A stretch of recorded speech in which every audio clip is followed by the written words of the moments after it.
What's up, everybody? It's DJ JoJo back with another episode of Harlem State of Mind podcast. And as you can see, I'm still in Angela, Harlem, where culture, food, and community intersect.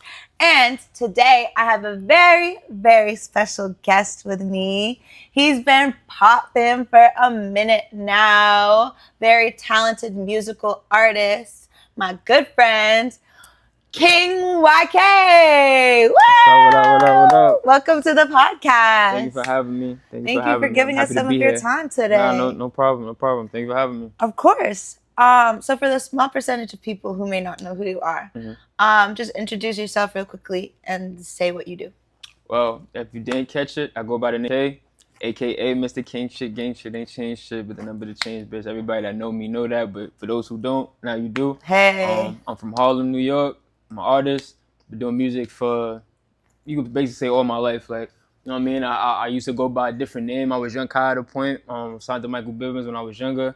As I got older, I transitioned into like the artist that you see here today. And yeah, now it's just King YK. That's awesome. And I want to start this out by saying that I was actually put on to you by your manager. You call her manager? PR. Jazz. Shout out Jazz. Shout out to Jazz. She's sure. dope.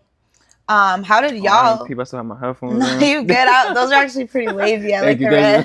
They kind of match. Go with everything too. You feel me? I got red on the kid. So, yeah, you got the tough Balenci's on. You know, it's calm.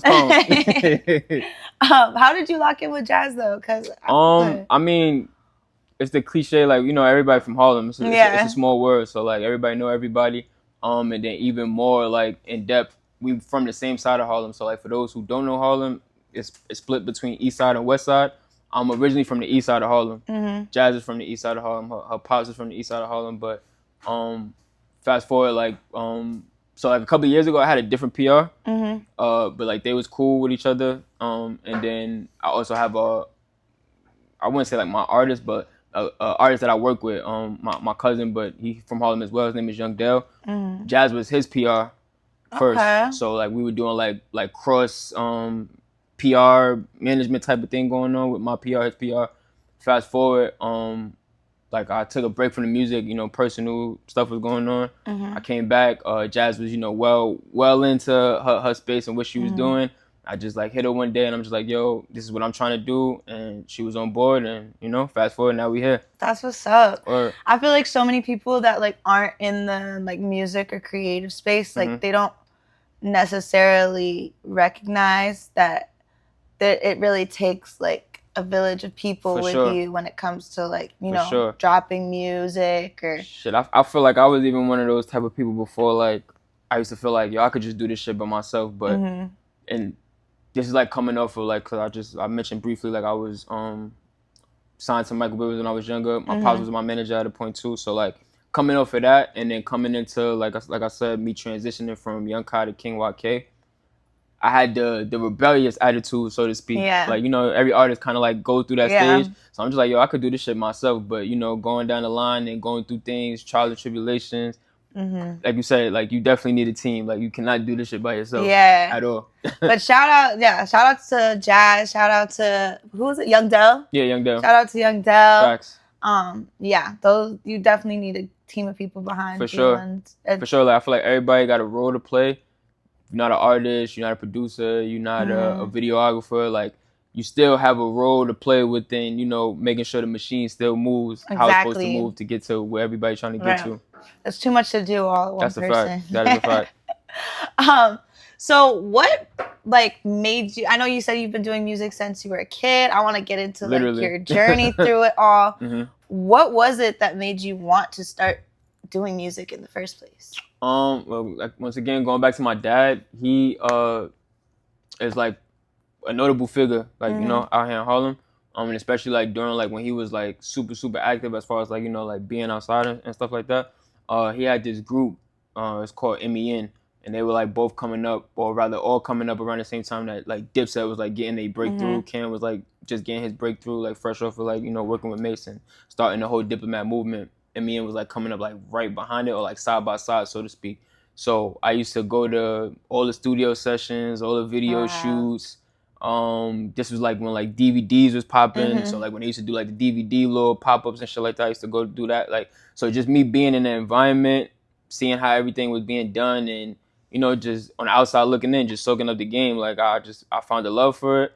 I went home one day and I had a black and white notebook. I started writing probably like 2-3 lines that came to my mind, and then like shit, the rest is history. The rest is history. What was it like when you first like went to your dad being like, I want to do music? I ain't gonna lie, he fake shitted on me. Like he shitted on me. Like he was not jagging it at all. Like he looked. It was like more so like he took it as a joke for real. Like like yeah, you BSing. But it wasn't until like I said, like I'm in the studio with him, and it's times like he'll leave me in the studio, like probably won't be in there, probably go handle his business, but then come back.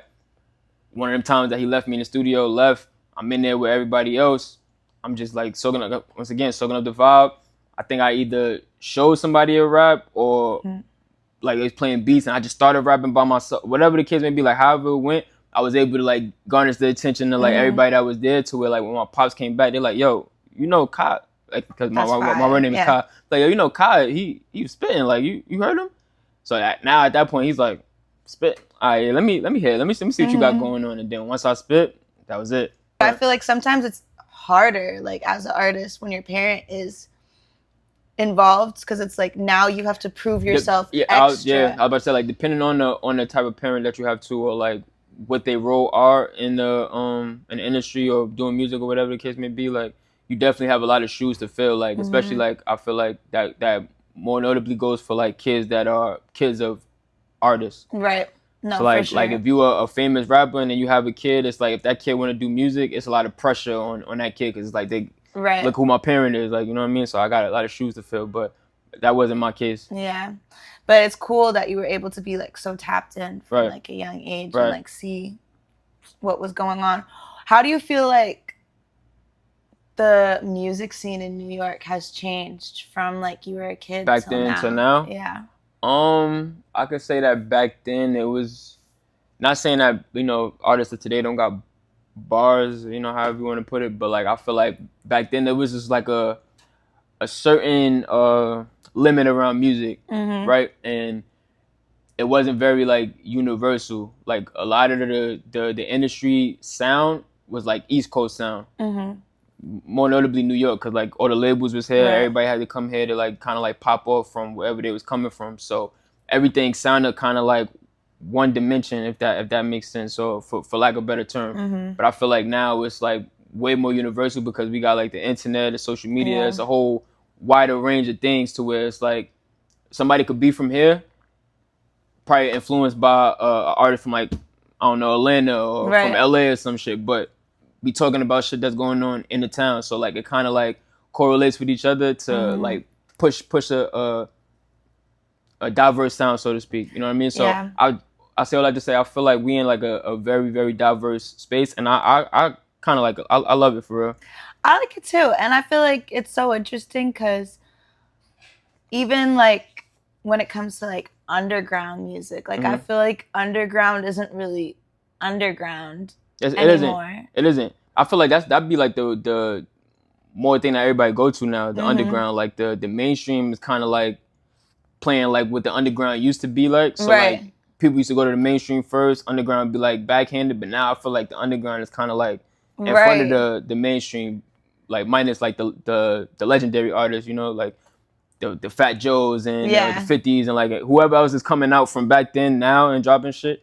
I feel like the underground is kind of like taking over. Right, like you still have all these like quote unquote underground artists, but they're still garnering like millions of streams. So it's like they're able to go on tours, they're able to sell merch, they got a whole fan base. Like it's just a different time, a greater time though. Like it's easier, but at the same time, not saying easy as in the sense of like anybody could do it, because anybody could do it, but like you got to really put the work in for real. Yeah, I want to say it's not about talent, because it's talented, or rather, lack of a better term, untalented artists that like a pop, but it's just like they whole package that they got going on for themselves. They got the look, they got the sound, and they just got like the attention. Everything goes hand in hand. Or some people just get that one viral moment. That too. Like when I play it for you, I'm like, oh yeah, I definitely heard this. But like shit like that, like you feel me? It leaves room, like where we are right now in the game. It leaves room for stuff like that, like to be a thing and go viral, and people like to digest it the same as they would any other type of song. Yeah. So you think there's more opportunity now than there was for sure 20-15 years ago? For sure. But do you think that there's still the same type of like? Do you think that there's still the same type of focus on artist development as there was?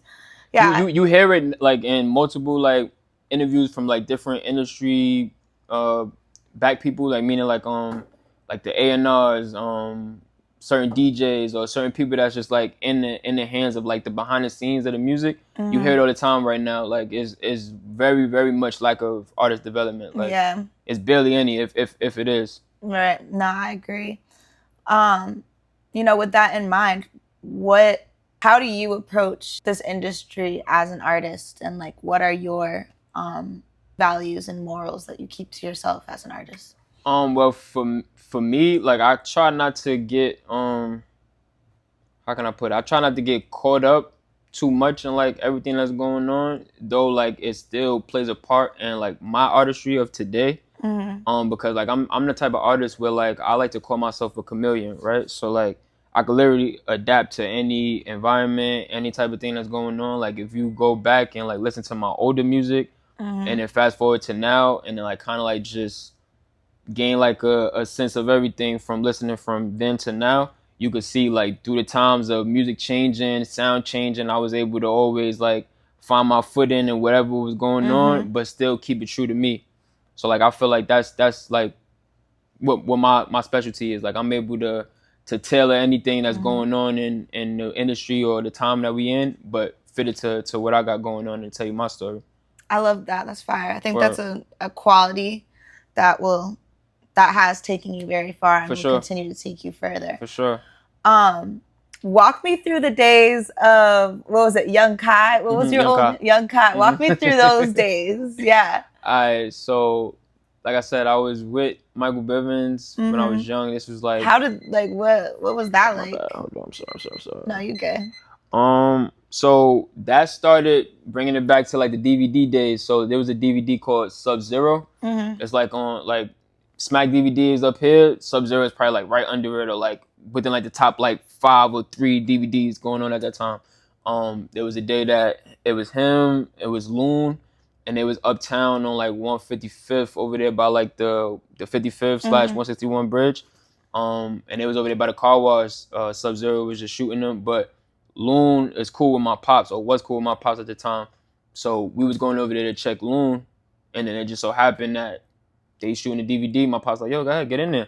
So now I'm in there with Loon, I'm in there with Michael Bivins, and then shout out my big brother Lake. Lake, he's from Queens. He was signed or like had something to do with like Nas and like Braveheart and shit. That's tough. So they always over there that day. So I went over there to go pull up with them, with my pops. They shooting the DVD. But I'm not a shy kid, and at that time I'm already doing music at that point. So mm-hmm.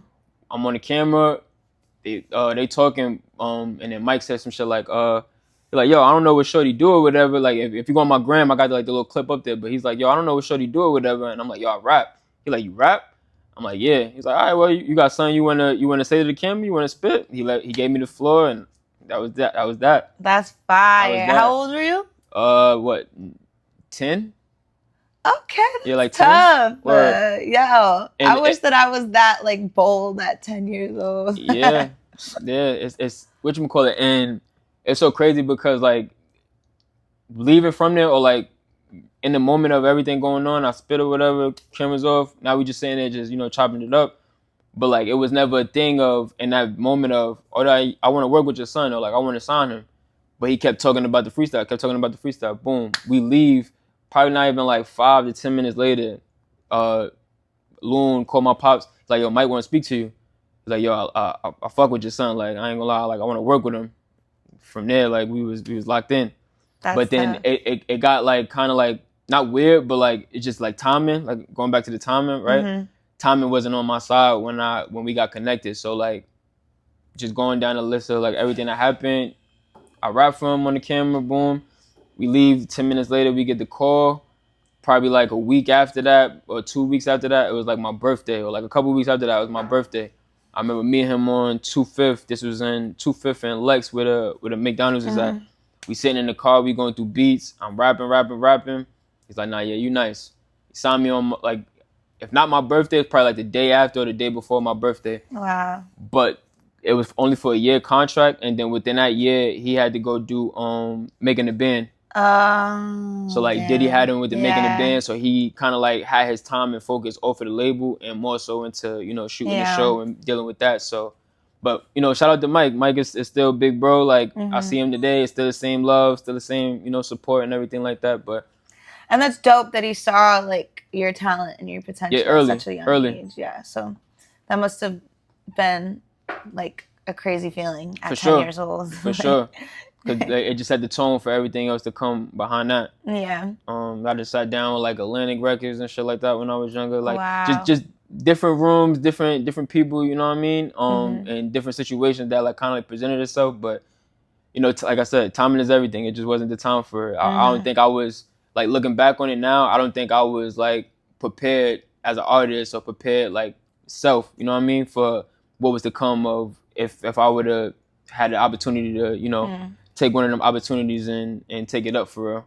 Yeah. So everything happened for a reason and when it's supposed to. Exactly. And that's like such an important outlook to have on things. That's a fact. Because it's like you can't like. If I let this shit get to me, we wouldn't be sitting here talking right now. Exactly. Exactly. You know and same thing with me. If I let shit get to me, then I wouldn't be here right now. Exactly. So it's so right. Time is of the essence. Everything will happen in God's timing too. That's what I tell myself. For sure. I'm with you. But what are some of the biggest lessons you've learned so far in your career? Kind of like everything that we've been touching on. Like, you can't do it by yourself. You need a team. Timing is everything. Like you yourself may feel like, yo, yeah, now is the time where I need to pop. Or now is the time where like I feel like the word needs to hit, but it may not be your time. Like, you know what I mean? Like, so timing is everything. And then I'll just leave y'all with this last one that like my pops always used to instill in me when I was younger. It's called the 5 Ps, right? Proper preparation prevents poor performance. So like, wait, say that again.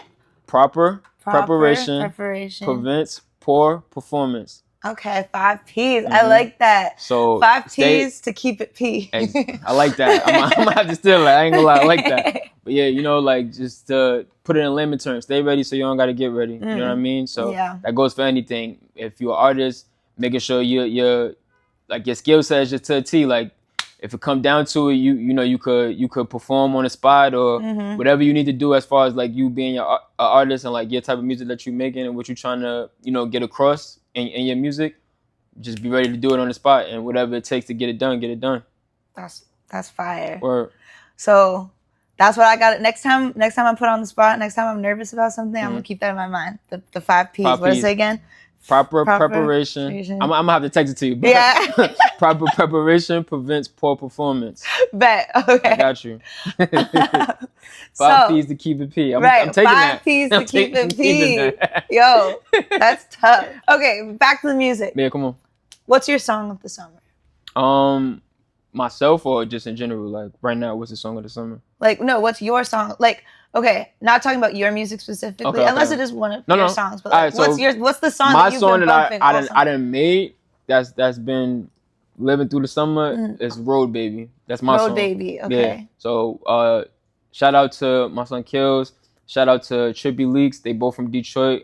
Kills is like you could say like my partner in crime when it comes to like the music right now, like where I'm at. But yeah, we cooked that record up maybe like a couple of months ago. Actually, cooked it up late last year, so like November, December coming into the new year. I dropped it February, but it was a part of a 2-track EP like kind of thing that I was doing.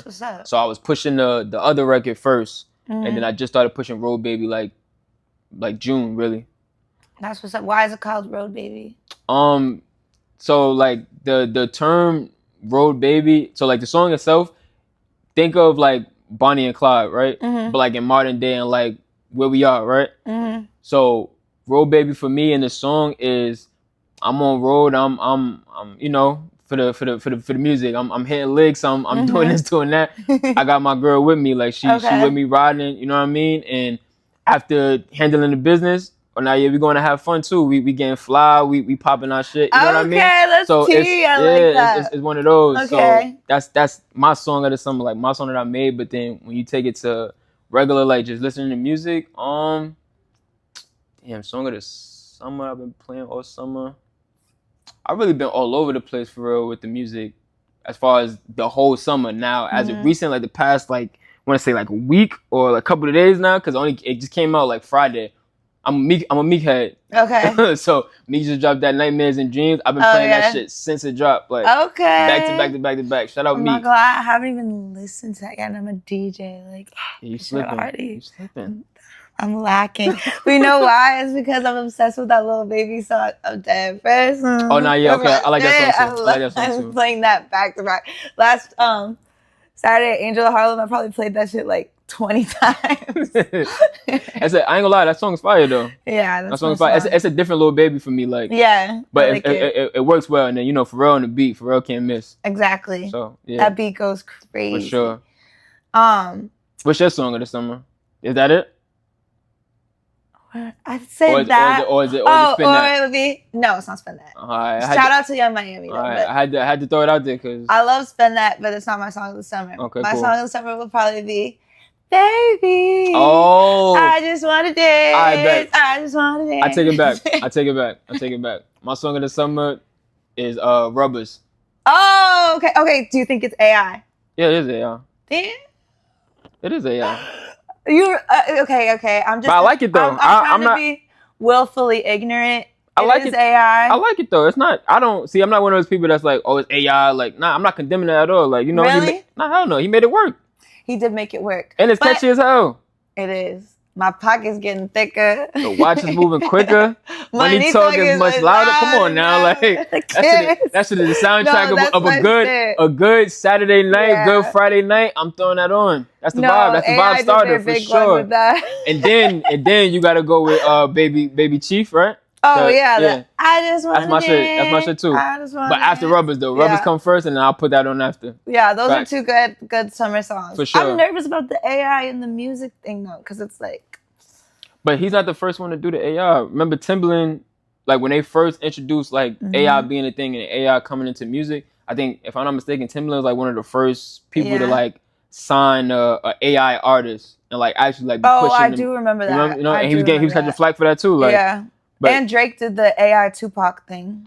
Right, exactly. I forgot about that. But yeah, like just shit like that. But I don't listen. That goes back to what I was saying about like just the times change. You gotta change with the times. Yeah, you gotta adapt. For sure. Yeah. Like it was a time and point where everybody was against the auto-tune. Then it became a super norm. Right. Like everybody does auto-tune. So I feel like the same thing gonna happen with the AI. Like we're gonna use it to our advantage. Of course, like I'm not like fully with like a whole project of AI or like a whole, but like using it in a couple of songs, why not?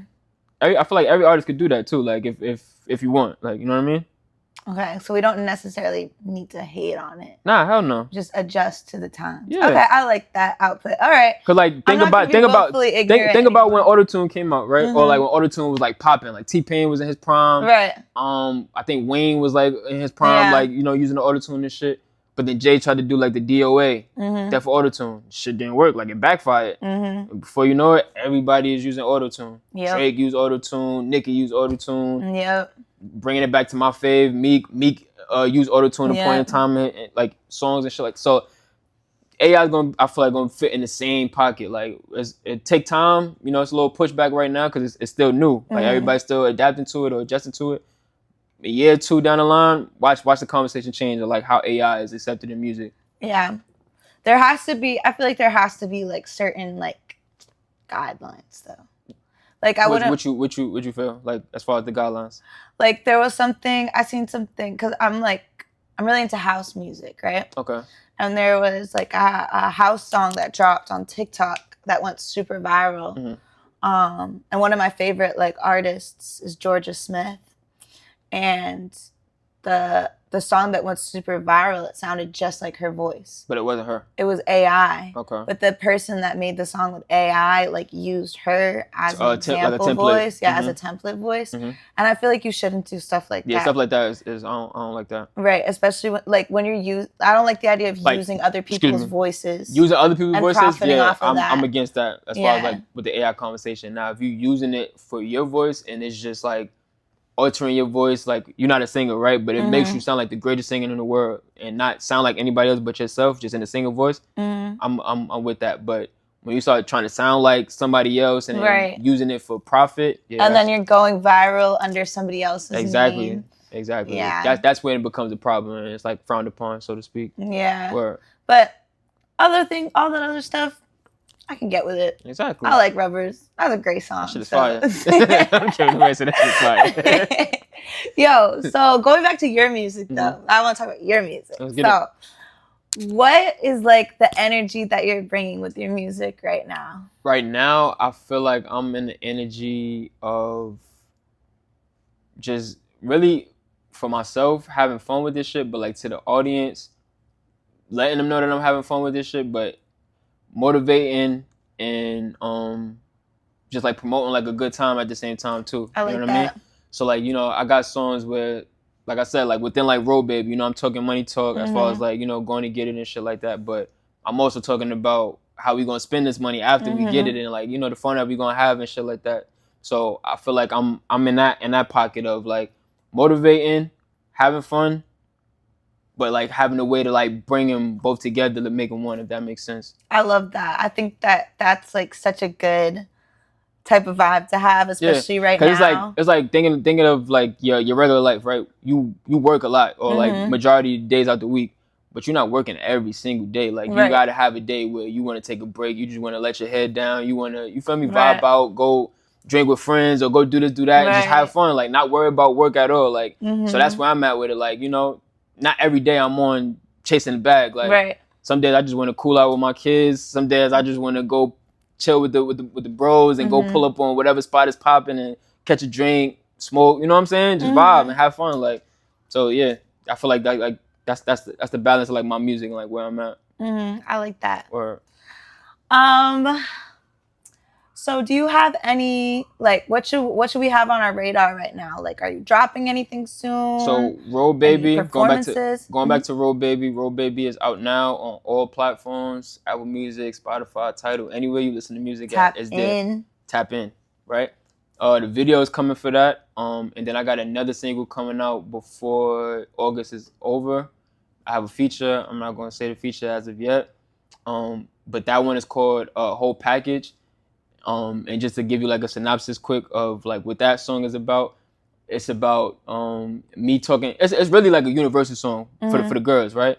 And when you think of Whole Package, what you think of when you hear that title? She got the whole package. She's the whole, exactly. So whatever that categorized to you in your mind of having the whole package, that's what the song is like to fit for. Like, you know what I'm saying? So those two records is gonna be out, and then the fourth quarter, probably like October, November-ish, I'm gonna drop my EP, Reloaded. Okay, that's what's up. I'm gonna definitely be tuned in. For sure. Following you. Make sure. Give your Instagram. If you want to follow me, Real King YK Official on Instagram, King YK Official on TikTok, and then just King YK on everything else, YouTube, all the streaming sites and everything like that. Just King YK. But yeah, Real King YK on Instagram, TikTok is just King YK Official. That's what's up. Well, actually, I'll tell you off camera. Like, I have some like platforms you should get on too. Okay, bet. But sorry, I got distracted. No, you good. What's your Mount Rushmore of rappers? Rappers. All right. So, in no order. You got Jay. You got 50. Okay. Shit. You got Meek. I was waiting for that one. I keep it tailored to myself, and then you got Fab. Each person, as far as like Jay-Z and 50, I feel like they both was like on the same type of wavelength, like when they was coming, or like the early 2000s, so to speak. Especially 50. 50 came in like a wrecking ball, like with the Get Rich or Die Trying, the Massacre, like all them shits. But both of them together brought what they brought to the game and did it in such a legendary way to where like fast forward to today, like you see Jay just sold out 3 nights at Yankee Stadium. That you know what I mean? Looked crazy. 50 did a whole like final lap tour like 2-3 years ago. Like I remember that shit of Get Rich or Die Trying. Bro was on tour for like 50 dates across the United States and then going over like so. And just them as businessmen. That's what I mean. Now yeah, too. And then like, that all that shit go hand in hand. So that's those are my top 2. Like you could put whatever order you feel like you want to put into to each his own. You know what I mean? But 50 and Jay-Z definitely hold the 1 and 2 spot for me. And then you got Meek and you got Fab. Meek for the just we seeing him come from where he came from and like literally like seeing the grind. I was just having this conversation with my pops yesterday. Like Meek is definitely like my generation's Jay-Z, so to speak. Yeah. But even more in depth because like I just said, like we seen him come from the mud. We seen him with the nappy braids. We seen him with the big ass white tees and shit like that. It's a fast forward Dream Chasers and Bust Down This and those freestyles he did back then were crazy too. Then and now, like, cause he could drop a freestyle right now, like, and the shit is still go crazy. Like his freestyle that he did like a couple of months ago, he previewed or did a freestyle to the Victory beat. I don't think I heard it. I'm sorry, I'm not that. When we get off it, I'll show it to you. But like that shit went crazy. So like Meek. There's no slander. No, Meek slander cannot be tolerated. No, Meek is tough. I'm not gonna lie. I have not been tapped into him lately, but I have to tap back for sure. He's hitting back up too. Like he's definitely. And then you got Fab. Fab, I feel like never been, and like no disrespect to Fab. Fab, you see this, like I don't mean this in no type of way, right? He never been on their level as far as artists go, but at the same time, I feel like he slept on. 100%. I feel like a lot of people, he has a lot of respect in the industry. For sure. Like, he's like him and Jada kind of like share the same stage. Like as far as like they super respected amongst like the hip hop peers, especially like everybody that they came up around or like in the same time frame. But they just don't have like the same accolades as like the bigger artists of like their, you know what I'm saying? Like their time coming up or like their time in their prime. But I feel like they still like hold their own. Like Fab, he could, and he's one of those too. Like, and that's why I kind of like leave him last, and he's like more tailored to like me and him being. I get compared to Fab a lot. I can see that. But he's like a definite testament to like what I was saying as far as like my music and being able to like withstand time and change with the times. Fab don't have no outdated songs or like he's not an outdated rapper. Like he could get on some shit right now today, like. And it should sound like it's supposed to be today. Like, he don't sound like out of place or, you know what I mean? Like, he can still fit in with what's going on. No, I fuck with Fab. And plus, like, he's fly, too. Yeah, facts. Facts. I feel like he's always brought into conversation when we talk about, like, who are, like, the flyest rappers. That's a fact. All right. Well, I don't want to keep you for too long. Nah, thank you for having me once again. Of course, it's been great having you. We got to get you back on the podcast. For sure. When the EP drop, I'll definitely come back and have another sit down. Maybe we could do. We got to do like one of those like performances, like the Mike King. Yeah, come on, let's do it. That would be tough. Let's do it. I'm with it. But we do this with every one of our guests because it's Harlem State of Mind podcast. We got to bring it back to the community. I have a little game. Come on. Called Fill in the Sentence. Okay. Fill in the blank. Okay. Say something, you got to fill in the blank. All right, bro. So, it's summertime right now. So, it's not a Harlem summer without blank. That's not a Harlem summer. Not a Harlem summer without shit. A lot of things could be considered a Harlem summer.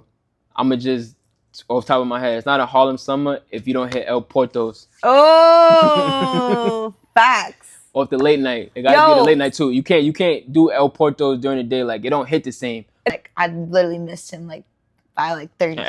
Everybody, I feel like everybody that's from Harlem know that's, like, that's like one of the, like, most notable spots of Harlem, like, El Portos. Everybody come here from everywhere to go to El Portos. Yeah, that's fire. That's a fact. After a long night of DJing here, I want to go grab some crab legs. Can't go wrong, yo. Yeah. That or Deli Boys. Those are, like, my two late night crazy? spots. Y'all gonna look at me crazy, Harlem. I have never had Deli Boys. You never had Deli Boys? I hear good things, but every time I go over there, the shit is always crowded. Yeah, it does. It do be crowded, or like late night. Every single time that I go, shit. Every single time that I go over there, it's packed. Like, so it's like I don't be wanting to wait. But I heard nothing but good things about Deli Boys. Like I have to try it. You gotta try it. You gotta try it on some like late night, like you're lit. You want a good meal. You don't want to just like grab something from like the regular deli. Yeah, exactly. Deli. Then you go to you go to Deli Boys. Yeah, I got to tap in for sure. I'm slacking.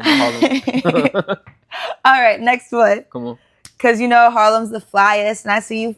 You pretty fly yourself. It's calm today, man. You know what I mean? It's calm today. I ain't trying to be nonchalant. I ain't trying to hurt nobody, man. I'm light. It's light work today, man. But you're not from Harlem if you don't have blank in your closet.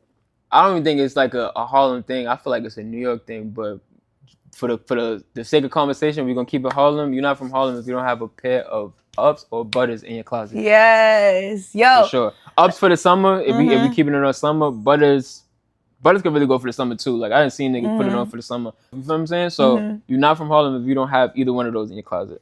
How many wears do you get out of a pair of ups? Pair of ups is one and done. Two on a good day. Like if you don't do much that first day that you wear them, you would get like a good 2 wears. After that 2 wear, those become either throw-ons or you throw them out. You feel me?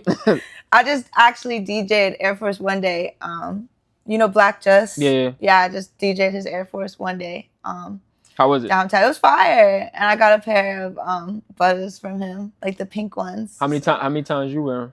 I haven't worn them yet. No, I'm saying in general, like a pair of ups. And no cap for the camera either. You could keep it a buck. How many times you wear them? I'm not gonna lie, I can't get with wearing them one and done, okay? Like I'll wear them like 4 or 5 times, I'm not gonna lie. But once that shit looks crazy, then they're done. Yo, it was one summer. I think I bought like, no lie, like 7 pairs of ups. So I was literally I get them. Like I said, like 1, 2 times the most. You get that crispy white still. After that is when you start getting scuffs. It start getting fucked up after that. Yeah, you can't rock them the same. I'm terrible with creasing my shoes sometimes. Which is I be really having embarrassing. to walk. Nah, for real, I be having to walk like kind of like weird a little bit. Yeah, same. I be hoping like I don't be looking funny like walking, but like it's same. I feel like sometimes I be walking like I'm pigeon-toed or something. Or like I'm walking on like my like toes balled up type shit, like because I'm trying to keep the crease. Like shit is crazy. The shit we do to look good. For real. It's a hard job, but somebody gotta do it, right? Right. It's not easy to look this good. What can I say? Yo, but it's been real having you on the podcast today. Likewise. Thank you so much for having me, man. Thank you for giving us some of your time. Of course. Give the people your Instagram one more time. Real KYK Official at Instagram. TikTok is KYK Official. KYK on everything else. YouTube, Apple Music, Spotify, Tidal, wherever you listen to music at, just type in KYK. I'm going to pop up. Tap in with me, man. Reloaded coming out, 4th quarter. Roll Baby out now. Whole package coming out in like couple weeks. Just stay tuned. Follow me on everything. Tap in with me. Yes, sir. Roll Baby's about to be my song of the summer. It gotta be. It gotta be. That's only right. Yo, everybody, thank you for tuning in to another episode of Harlem State of Mind podcast. Once again, it's your girl, DJ JoJo. Please like, share, subscribe, tell your friends, point your friends our way if you think they would be a good fit for the podcast. Pull up. And until next time, keep it real, y'all. Thank you. That was a great interview. I love your energy. Thank you. You so too. Thank you. It was definitely dope. Of course.